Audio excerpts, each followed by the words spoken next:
70 years. In 70 years, the world has seen space travel, a man walk on the moon. Wars have come and gone. Advancements to color TV and cell phones that can not only be heard across the world, but you can actually see who you're talking to live.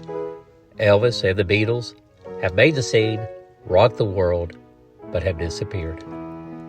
Many major events have come and gone, but one event that has survived the test of time is when Jimmy Bates and Betty Tillery joined in holy matrimony 70 years ago on November the 27th, 1954 in Hot Springs, Arkansas, at Forest Hills Assembly of God. Hello, I'm Scott Bates, and I'm sitting here with my parents, Jim and Betty Bates. And first of all, I want to tell you I love you and thank y'all so much. I know you didn't want to do this, but thank you so much for letting us record your legacy. And I want them to be able to enjoy this and remember us by this. And for blessings to us. Go ahead. Well, I want to start off. What's the secret? What is that special sauce? Ingredients to have a successful marriage for 70 years. Jesus Christ. He says a family that prays together stays together. And yes, there's been rough times. Who haven't had them? But with God's help, we have had happy 70 years. Loved each other for 70 years. That's it. Glimpse of what they were and who they were before they got married. Betty Sue Tillery was born in Hot Springs, Arkansas on April the 21st, 1938 in a home on Spring Street to Esther Lloyd Tillery and Duffy Tillery. James Oliver Bates, to many known better as Jimmy, was born March the 30th, 1936 in his grandfather Smith's humble home in Buckville, which is Montgomery County, Arkansas, and is better known today as Island 15 on Lake Ouachita.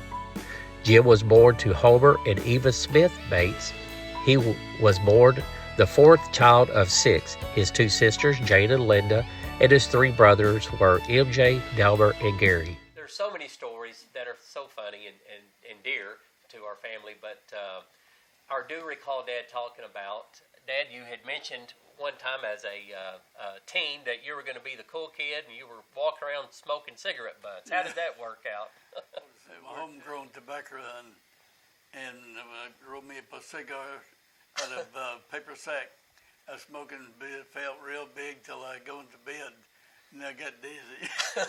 I get it for 3 days. I didn't throw up. What did Grandpa do during that time you were laying in bed? He thought it was funny. He knew what was going to happen when he gave it to me. That's funny. Yeah, but you didn't finish the story. It cured you from smoking because you could smoke anything you wanted to and it didn't make you sick. Right. But you swore that you wasn't going to smoke anymore and you didn't. Right. So now let's hear a couple stories about Bob. Like Dad has told us so many stories of your childhood, but I learned something the other night that I didn't realize is that y'all, when you were about 4 or 5 years old, you tried to make it to California for the great life. How did that work out? Oh my goodness, it was terrible, terrible. We got stranded in Phoenix, Arizona, and we were there for 2 years, and I started to school out there, and it's not funny really, but I had a little Indian boy chase me home every day from school. And I hated school.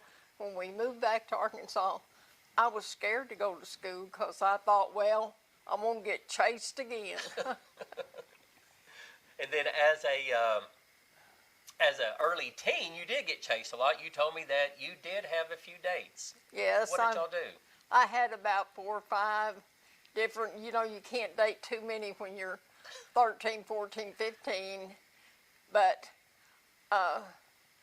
we had a good time. And by the way, we didn't have any sex. Well, that's good to know. So, where did y'all go? What kind of? Well, the drive-in theaters were very, very popular back then, and we would just go to the drive-in theaters a lot of times, but then I'd go by myself to the old Strand Theater, 10 cents to get in. And all the young people would head up in the balcony, and I mean, we had a good time. No sex. No sex. Seemed to be a little bit mischief. You got in your dad's truck before you were legal to drive, weren't you? I got in there and they didn't know I was in the truck, and I really didn't know anything about driving. But I put my foot on the clutch. It was an old truck. Back then it wasn't, but and here I started toward that big old tree, and God was with me. He said, take your foot off of the clutch, and I did, and it stopped, and I was scared to death. But anyway, I started driving when I was 13 years old. Having a truck, what'd you call your vehicle that Grandpa bought you? Yeah, Little Doodles. Little Doodle. Bernice Bates, her maiden name was Yandel, and we've been friends all of our life. Lifelong friends, get into mischief. Yeah, into a lot of trouble. Even though she was married, we didn't do anything illegal, but we had lots of fun. These two young, naive Christian country kids, not even out of high school, fell in love, married, and through the years have influenced the world of people that they have known. So very interesting life in their adolescence, but they were still adolescents actually when they met each other. So, Dad, how old were you guys when y'all first met? And Mom, how did y'all meet? You were 14, 15? Yes, I was 14. And we went to Forest Hill Assembly of God Church, and it was a little country church. And I went home that Sunday with the pastor's daughter, and then this couple came in, just him and her brother. And her brother happened to be Jim Bates. And my girlfriend said, "Oh, Betty, you need to hook up with that guy." And it started from there, and we never broke up, had any problems, and got married when we were 16 years old. Okay, that means Dad was you were 18 when you married. Right. Okay. Do you remember that first kiss? Yes, it was at W.V. Grant's tent revival, where the Shipley Donut is now. It was a big old tent there, and I met him there. I knew him, but he made it a point to be there, and we had our first kiss at church, out in the yard. So, how long did y'all date? 1 year. Dated a year. Dad, do you remember, Mom, do y'all remember how Dad proposed? Well, yes, I never will forget, I had a stack of letters from other guys that was in the service, and, just being 13, 14, I don't know. But anyway, I knew that we became to go and study. Guys back then would say, "Would you go steady with me?" And he did, and he wanted me to tear up all my letters from these guys. Well, I got in the truck with the letters, and here I went, ripped, and woo! And anyway, we just had a good time, and we were faithful to each other.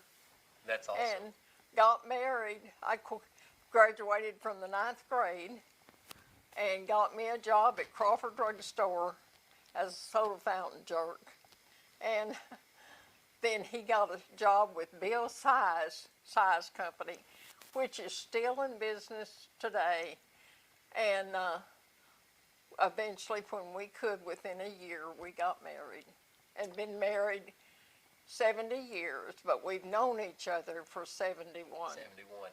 Dad, I think you had told me that Mom would write you, but you were scared about letting anybody read your letters. Did you? Well, I kept them hid from Gary. Always looked for them, but I kept them above the window. He didn't know. So let's talk about the wedding. So I know that y'all had a humble upbringing and didn't have a lot of money, but what kind of wedding did you have, and then did y'all get a chance to go on a honeymoon? Do you want to answer that, mister? No, go ahead. Well, I got me a little job after I graduated from the 9th grade. And I was only making $20 a week, so I saved my money for a year. And we got married at the Little Assembly of God Church, and I couldn't afford to buy a wedding dress. You know, they were so expensive. And I bought me a navy blue suit, and he wore a navy blue suit. And the pastor was a new pastor. He had never married anyone before, but we were his first couple to marry, that he married. And my best friend, Bernice Yandel McDonald, was